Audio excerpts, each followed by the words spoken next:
And hello and welcome to the fall 2023 Somerville Youth Soccer travel season. My name is Jim Seavey. I'm the Executive Director for Somerville Youth Soccer. And on behalf of our 1,400 families, nearly 250 volunteers, our Board of Directors, and our Executive Committee, it's a pleasure to welcome you to another season of SYS. This video will provide information that you'll need heading into the travel season that lies ahead, and as well to help answer any questions you may have prior to the start of the season or at any time during it.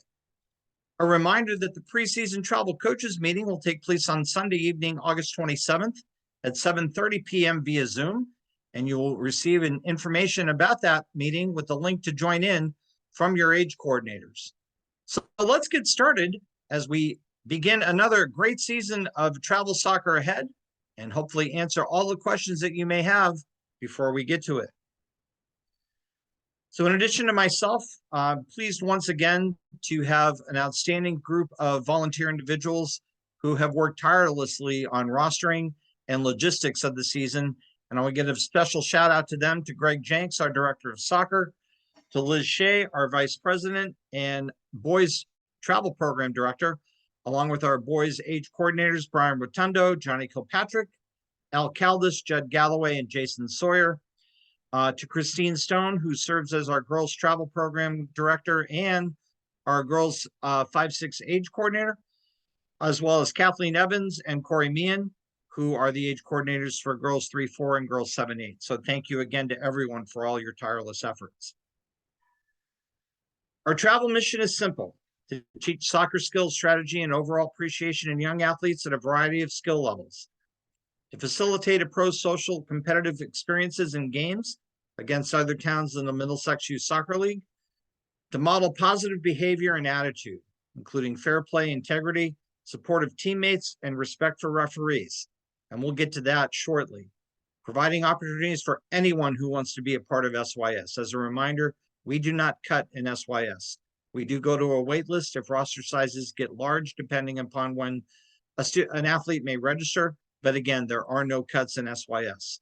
And most importantly, to have fun, to make friends, to be part of a community, and to really be part of something special that is Somerville Youth Soccer.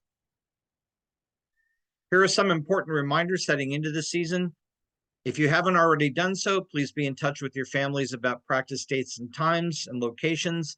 That information is being populated in Sports Engine as some field times have changed due to constraints within different fields that are being used by other entities, including Somerville High School. Our field schedules have changed a little bit, so that information is being updated. Please remember to use the Sports Engine app. Let your families know that they must download it. Unless if they don't, they will miss out on information on games, cancellations, and other communications. Make sure all your players are rostered in Sports Engine and are assigned all members of your coaching staff to a respective team. Schedules will be uploaded for the fall into Sports Engine once MySol releases the final version. We anticipate that either over the weekend or early next week. It may be by Monday, from Monday the 28th, from the indication we're getting from the league. If you need to cancel a practice or reschedule a game, please cancel the event and do not delete it in the app. If you delete it, then it will be gone forever and it will have to be recreated. If you have a game schedule cancellation or canceling practice, please contact me directly at executive-director@somervillesoccer.org. Do not rely on the sports manager website to assist with communication on cancellations and rescheduling, as Sports Manager is the official website for Middlesex League, but is very slow in terms of pushing communications out. So make sure that you use the Sports Engine app and make sure you communicate with me on any changes. All travel teams will be wearing the assigned Puma uniforms once again this year. The royal blue jersey is the primary color. The white shirt will serve as the alternate. We have once again bulk ordered uniforms, and I want to thank Martin Pavlinick and Alexa Pothier, who serve as our uniform co-coordinators. We will be distributing uniforms to teams within the next 10 days prior to the start of the first game on September 9th. And we are pleased once again that Vilside Customs will partner with us in providing uniform numbers for all of our travel players. Your contact, as always, for equipment is Marco Vieira. please text him at 857-500-2912 to make arrangements to pick up equipment. He is obtaining additional items such as size 5 balls, which are coming in from Puma, as well as other items that he has ordered during the summer. So, and your contact for any practice time change requests or anything related to your fields is me. Please contact me directly at executive director@somervillesoccer.org. So we are now officially in the preseason, which started on August 21st, and will continue again. Preseason times are set for the first 2 weeks of the season, August 21st and 28th this year. The official practice schedules for the season will begin in full force on Labor Day on September 4th. The first games will begin on September 9th on that Saturday and will run through November 4th. Again, there will be games on Columbus Day weekend. So please let your families know. Please let your coaching staffs know. There are games on October 7th. So please make sure that everyone knows that. If you are opting to play in a Columbus Day weekend tournament, you need to have that approved by me as the town coordinator, and it needs to be approved by your respective MISL age director. So please keep that in mind if you're planning to play in any Columbus Day weekend tournament. So I strongly advise, as we always do, that you poll your families about availability so that you can be prepared for more absences than usual on that weekend.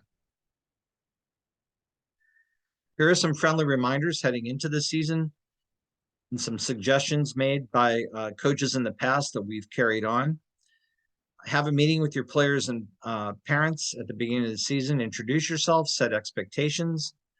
For the younger cohorts in U10, ask a parent to stay at practice for the first few weeks while you establish a rapport with your players.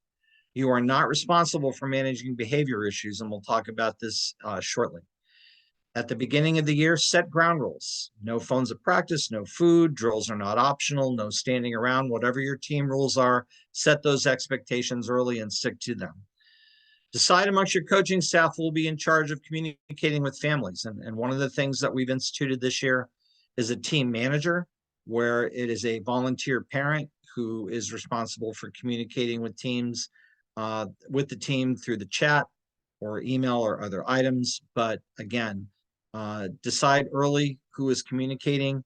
And if it's about canceled practices, directions, anything like that, if there is a member of your staff that's going to be communicating with me solely about anything, please let me know who that individual is, because as you can imagine, with 41 travel teams, and if each team has 3 coaches, that's well over 120 volunteers that could be communicating with me at once. So it's important to streamline that.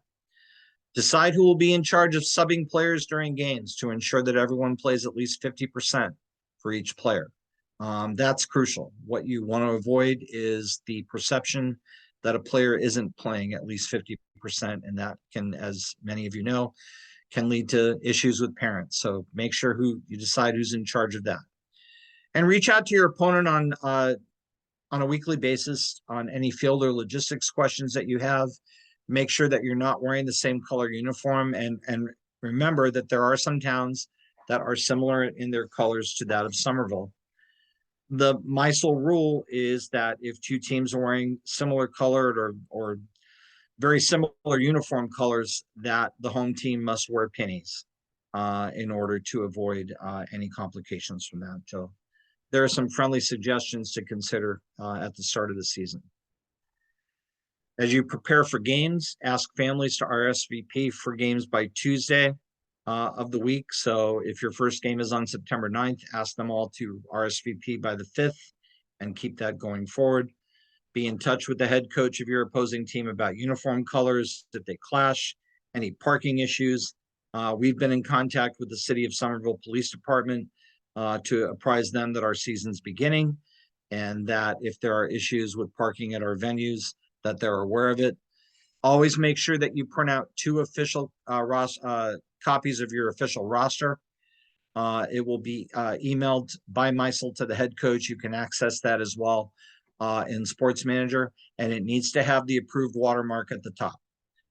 So that is crucial.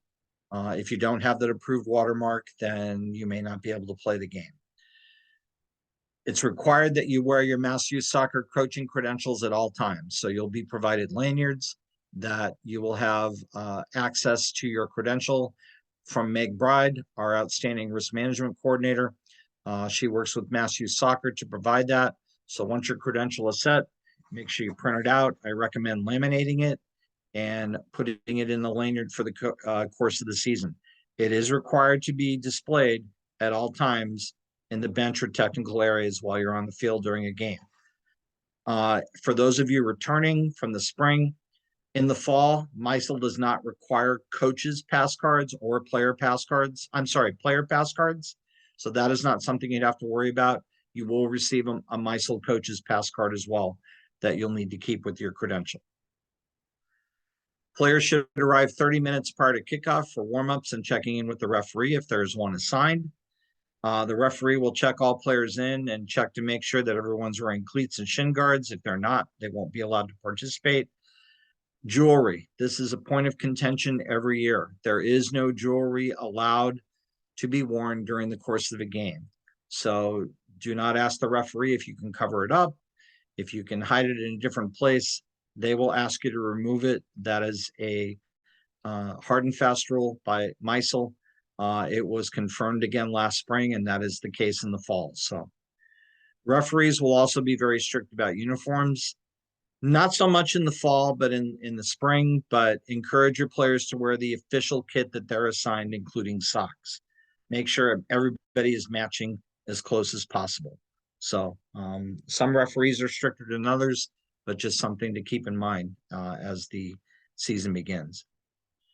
If a game is canceled or a field is closed, we will cancel the game in Sports Engine and notify you immediately. It will also be canceled in Sports Manager and generate a notification. Do not do this yourself. Please contact me immediately.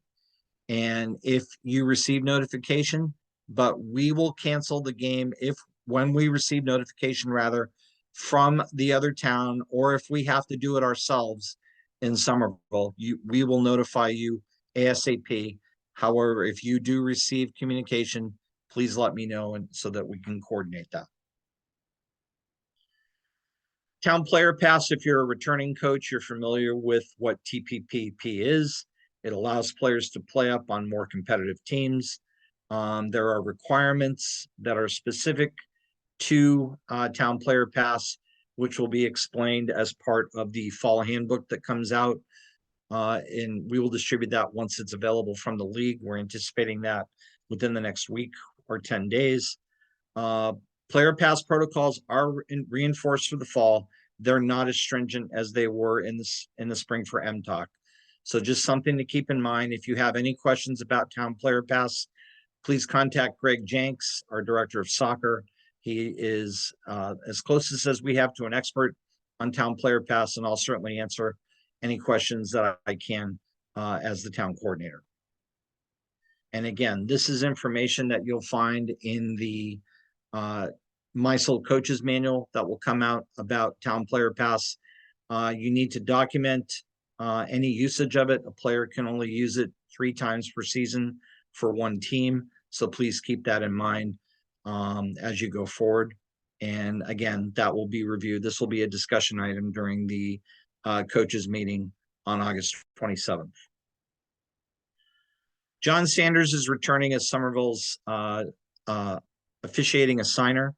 John has done an amazing job in this role. He also serves as the director of our Tom Hines Genesis referee program, which in the last 2 years has become a model for everyone in the Middlesex League and surrounding towns.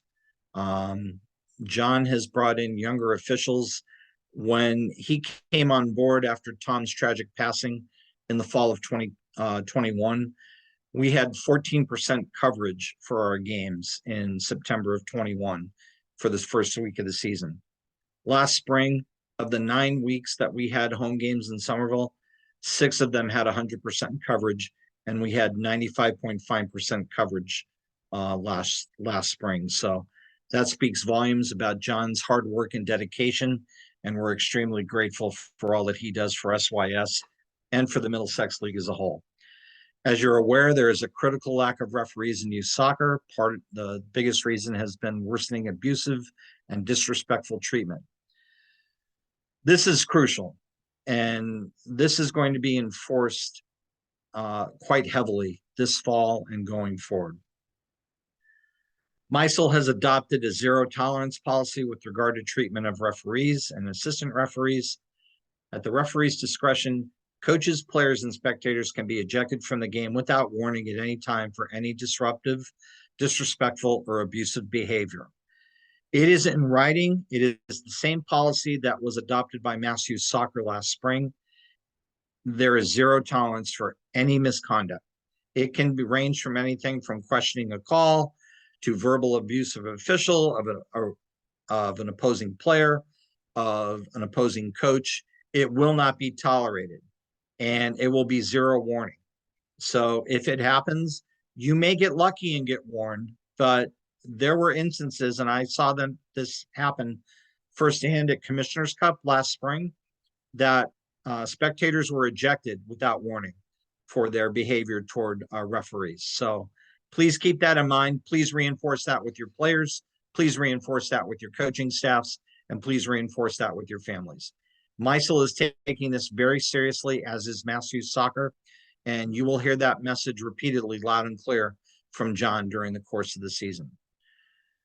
Don't be that coach. And with that, that means don't be the coach that does everything that was just listed above and what I just talked about. You're setting the example for your players. And if your players see you do that behavior, they think it's okay for them to do it. And it's not. It's not tolerated, and they will suffer the same consequence as anyone else if they engage in that behavior. Do not allow your players to express any frustration toward a referee in any form, verbally, gestures, body language, anything. Call is a call. A call is a judgment call. You may not agree with it. You may not like it. It's a judgment call. So your behavior is reflective of that as your players. So make sure that you're setting the best example. You are empowered to speak to parents who are verbalizing negatively, whether they're verbalizing it negatively toward a referee, an assistant referee, a player. If that ever happens, you are empowered to say, hey, knock it off. That's not what we're about. That's not what we do. You are empowered to do that. Again, if you don't agree with the call, that's soccer. It's like anything else. Wait long enough, and a bad call, in quotations, will be in your team's favor. I'm a firm believer in any competition that everything evens out.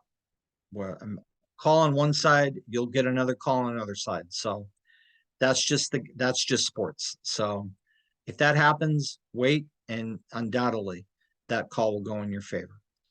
If you think a referee is making egregious errors, you'll have the opportunity to report it after the game to John. Ray Halloran serves as the assigner for MISL and works closely with John on all matters. If there's a matter that you feel is too egregious to the point where it needs to be reported to the league, you can report it to John. He will take it to Ray. You can also report it to me as the town coordinator, and I can take it to John and Ray. So you certainly do have that option to do that if you feel a referee is continually making egregious errors or engages in conduct that is not professional. We're very pleased that Kevin Connolly is returning to the position as Academy instructor for his second year. Kevin joined us last spring in the position, and he will coordinate with coaches on running individual practices and evaluating travel players in the spring. He will also work on evaluating second grade in-town players, and he will begin working with teams during the week of September 11th. We always allow for the first 3 weeks, the 2 preseason weeks and the first week leading up to the first game, for coaches to get to know their teams, their players, to work on the tactics that you want to. And then Kevin will become available to assist you with that during the second week of the season. We are looking to hire a second academy instructor. We do have an offer out to a young lady from the area that we're hopeful that she will be able to work it in her schedule to take that position. Dean Williams has resigned as academy instructor. He's to pursue another coaching opportunity. So Kevin right now is the only person we have in the position. As I said, we're looking to, if the offer is accepted by the young lady that we've offered it to. We will let everybody know if and when that happens. Last spring, SYS signed a 2-year agreement with Sports Engine to provide a service called Rapid Replay. And what Rapid Replay is a live streaming platform for teams that wish to broadcast their games using a mobile device, a tablet, or if you have an elaborate camera system, you can do that. But it will coordinate through the back end of Sports Engine, where if you have family members that are living a distance away and want to see their grandchild or your child play, whatever your relationship is, that is something that we have the ability to do now. This is a free service that Sports Engine is providing to us for the next 2 years. It can be set up in a matter of minutes from the sidelines. It can be viewed through the Sports Engine portal, really by anyone around the world. At the conclusion of the game and once the broadcast ends, the stream will be archived in the portal and coaches can access it. If you want to break down film, if you'd like to points of emphasis with your team, you can certainly do that. But this is something we're encouraging teams to look at, especially with the team manager. So you can coordinate through that volunteer. If there's someone that would like to set their phone up and just leave it so that people can view the game from wherever they are, that option is available. So please feel free to contact me with more information about that on setup. But there is a user guide that we'll be distributing as well on that. The national health emergency for COVID-19 ended earlier this year in May, but we remain vigilant about COVID safety. SYS Soccer has developed over the last year best practices that mirror those of the Commonwealth. We follow those guidelines as an organization. Again, there are no masking or social distance requirements. No one who is identified as a close contact is required to quarantine. Again, the national health emergency ended in May, but we are ever vigilant, especially that there has been an uptick in cases across the country. So it's something that we're monitoring. As always, the health, safety, and well-being of our players is our paramount concern. And we're providing this to you just as a reminder to remain vigilant in the event that anything were to take place with your team. I invite you to check out our coaches resources page under the For Coaches tab on our website, including the reference guide, coaching manual, links to videos from SYS Soccer and US Soccer. During the August 27th meeting, Greg Jenks will also discuss, as we do every year, roundtable on tactics and an opportunity to ask questions and answers about that. Part of what we have in the coaches resources is the developmental framework for players as they progress all the way from U6 to U18-19. This is put up by US Soccer, something to keep in mind about learning fundamentals at each stage. So just something for you to view as well and to consider as you develop your strategies for the season. Again, and same thing from US Soccer, what the skill levels should be about attacking and defending at different levels of play, 4v4, 7v7, 9v9, 11v11. So this is a reference guide that can help you prepare as well. The most important thing I want to say in this video is thank you. We could not do what we do as an organization without you. The success of our organization is tied directly to the people who contribute their valuable time to make a difference in the lives of our youth. So thank you for everything that you do for SYS. You're making an incredibly positive impact in the lives of so many people, young people in Somerville, and we are extremely grateful for all that you do. I know there will be a lot of information during the question and answer session that we have during the travel coaches meeting on August 27th. And that's why we do this video, is that a lot of the information, for those of you who are veteran coaches, we discuss this every year. We wanted to afford more time at our coaches meetings for folks to ask questions. So this video will serve as a reference guide, and you can watch it, share it with your staff at any time, and go back and look for any other information. And you can always feel free to contact me at any time at Executive Director at Somerville Youth Soccer for any information, any questions, any data or points that I can provide. So we're all in this together, and we do this for the kids. Soccer is just it's our beautiful game, and to be able to pass it along to the next generation is such a gift for all of us. So thank you all again. Looking forward to another great travel season this fall. If you have any questions about anything, please feel free to contact myself. Greg is director of soccer. Dominic Lakowitz is our SYS president and is doing an amazing job continuing to grow the organization to new heights across all three levels of our program. So thank you once again. Look forward to seeing you all during the course of the fall season. And again, if you need anything at any time, please don't hesitate to ask. Thanks once again and have a great day.